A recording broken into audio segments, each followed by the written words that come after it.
तो दोस्तों अभी आपके सामने जेईई 2024 का ये ऑर्गेनिक केमिस्ट्री का बहुत अच्छा क्वेश्चन है। आपको दोस्तों बेंजीन दिया है, उसके ऊपर आपका ये लगा है और उसके बाद आपने क्या किया है, उसको सबसे पहले H2H+ से ट्रीट किया है, उसके बाद CrO3 लगाया है, उसके बाद उसका वोल्फिकेशनल रिडक्शन करवाया है, यानी कि NH2NH2 जिसको आप हाइड्राजीन भी कहते हैं, NH2NH2 को हम हाइड्राजीन भी कहते हैं, इसके साथ रिएक्शन करवाइए। इन बेसिक मीडियम में आपने रिएक्शन करवाई है KOH के प्रेजेंस में। तो अब यहाँ पर बनेगा क्या, चलिए हम इसको देखते हैं कि सबसे पहले हमने क्या करवाया है, H2OH+ डाला है। तो आप H2O और H+ को H3O+ भी लिख सकते हैं, या फिर सिंपल H+ भी लिखा हो सकता है। तो अब H2OH+ और H3O+, तो यहाँ पर दोस्तों क्या होगा, यहाँ पर दोस्तों होगा एडिशन रिएक्शन, और यहाँ पर होगा दोस्तों एडिशन रिएक्शन।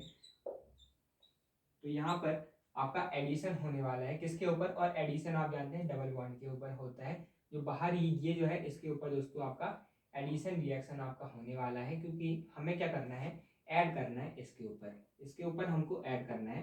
तो अब ऐड करने के लिए हम दो जगह OH को ऐड कर सकते हैं। तो अब या तो बॉन्ड आपका यहाँ जाए और यहाँ पॉजिटिव चार्ज आए, या तो इसका उल्टा हो, यहाँ आए, यहाँ नेगेटिव चार्ज आए और यहाँ पर पॉजिटिव चार्ज आए। तो इसके लिए यहाँ पर क्या हो रहा है दोस्तों, कार्बन के ऊपर पॉजिटिव चार्ज तो आना है, मतलब यहाँ पर क्या बन रहा है, कार्बोकैटायन बन रहा है। और कार्बोकैटायन आप जानते हैं, कार्बोकैटायन आपको स्टेबल बनाना होता है। स्टेबिलिटी का अगर मैं आपको ऑर्डर बताऊं, तो स्टेबिलिटी अगर आपका बेंजीन है, बेंजीन के पास आपको कोई पॉजिटिव चार्ज ऐसे लगा हुआ है, तो इसको हम बोलते हैं बेंजाइलिक, इसको हम बोलते हैं बेंजाइलिक कार्बोकैटायन।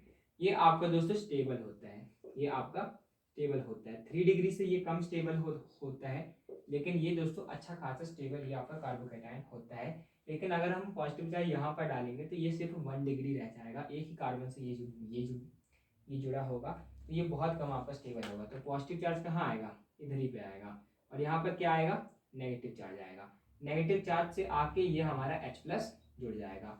तो नेगेटिव चार्ज से H+ यहाँ पर जुड़ गया, और H+ को हम दिखाते तो है नहीं, और बचा क्या, H2O में क्या होता है, H+ होता है और OH- होता है। तो यहाँ पर OH- जो है ये इस पॉजिटिव चार्ज के ऊपर आके लग जाएगा, और यहाँ पर ये हमारा प्लस सबसे पहले बन जाएगा। इसके बाद दोस्तों हमने क्या किया है, इसके बाद दोस्तों हमने इसके ऊपर लगाया है CrO3। अब CrO3 क्या होता है, CrO3 दोस्तों आपको ध्यान रखना है कि ये दोस्तों क्रोमेट जो है ये आपका दोस्तों माइल्ड ऑक्सीडाइजिंग एजेंट आपका होता है। ये होता है आपका माइल्ड ऑक्सीडाइजिंग एजेंट, यानी कि ये थोड़ा सा ऑक्सीडाइज कर देता है किसको, एल्कोहल को। और एल्कोहल को आप जब थोड़ा सा ऑक्सीडाइज करते हैं, तो आपको ध्यान रखना है कि जब आप एल्कोहल को ऑक्सीडाइज करते हैं तो आपको एल्डिहाइड मिलता है,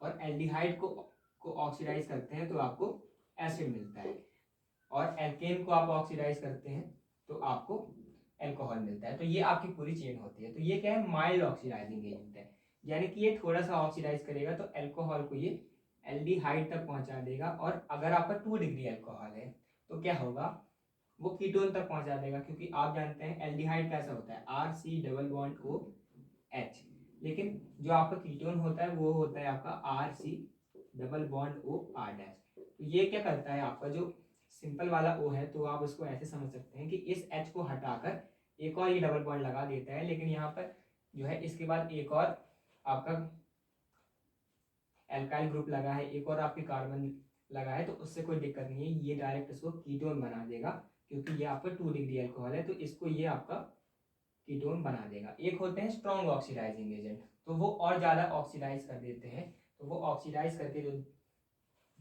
दोस्तों 1 डिग्री अल्कोहल को वो डायरेक्ट एसिड बना देते हैं। तो आपको वो भी ध्यान रखने हैं, वो कौन कौन से हैं, जैसे कि आपका K2Cr2O7 हो गया, KMnO4 हो गया, CrO3 के साथ अगर मैं H2SO4 ले लूँ तो वो भी आपका स्ट्रॉन्ग में आ जाएगा। लेकिन माइल्ड में आपके आ जाएंगे CrO3 आ जाएगा, आपका PCC आ जाएगा, और हेलोजेंस भी आपके दोस्तों माइल्ड ऑक्सीडाइजिंग एजेंट होते हैं। इसके बाद दोस्तों यहाँ पर ऑक्सीडाइज तो वो हो चुका है, ऑक्सीडाइजिंग मैकेनिज्म हम किसी और वीडियो में देखेंगे। ये हमारा बन चुका है, वो इसके ऊपर डबल बॉन्ड वो आपका आ चुका है। तो अब इसके बाद हमने क्या किया था, इसके बाद हमने किया था NH2 KOH हमने लगाया था और ये बहुत फेमस है। NH2 को दोस्तों आप हाइड्रोजीन भी बोलते हैं और ये आपका बेसिक मीडियम में हो रहा है KOH की प्रेजेंस में, क्योंकि KOH आप जानते हैं एक एल्कलाई बेस होता है।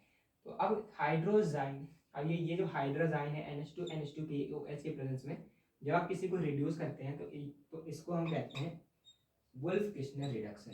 अब ये कौन सा रिडक्शन हो गया आपका? Wolff Kishner reduction. ये आपका वुल्फ किश्नर रिडक्शन होता है।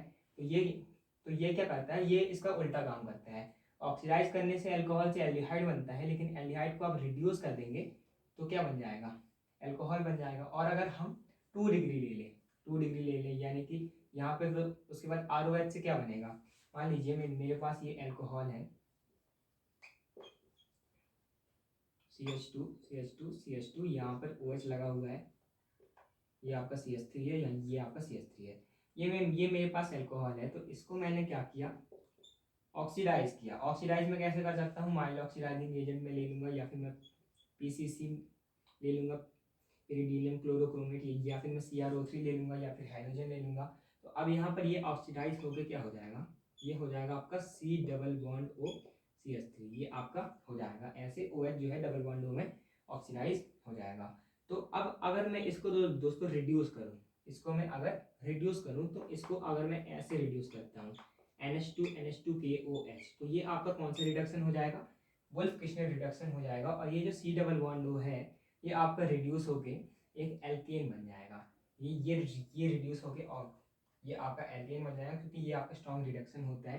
तो ये डायरेक्ट आपका ये बन जाएगा CH3 CH2 CH3। तो अब इसको मैं दोस्तों रिड्यूस करके एल्डिहाइड से डायरेक्ट मैं एल्केन बना दूंगा।